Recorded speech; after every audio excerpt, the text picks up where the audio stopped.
Elle l'aura dit lundi lors d'une conférence de presse de son parti, la CDU, mercredi avec le Premier ministre slovène et jeudi devant les députés du Parlement allemand. Non, une renégociation du pacte budgétaire pour y ajouter un volet croissance n'est pas possible, n'en déplaise au nouveau président français François Hollande. Pour la chancelière Angela Merkel, la consolidation des finances publiques reste la priorité absolue. Une croissance par des réformes de structure est importante et nécessaire.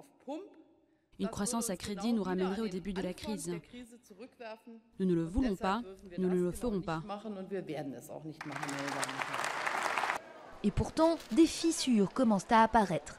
La montée des extrêmes et des partis anti-austérité, tant en Grèce qu'en France, inquiète les Européens, tout comme la récession qui gagne du terrain, touchant désormais Italie, Espagne, Irlande, Portugal, Grande-Bretagne et Grèce bien sûr. Dans le duel fratricide qui se profile entre France et Allemagne, le président apolitique du Conseil italien Mario Monti se pose en médiateur. L'Italie accueille favorablement la ferveur, l'accent mis par le président Hollande sur le thème de la croissance. Je pense qu'elle est compatible avec l'équilibre budgétaire.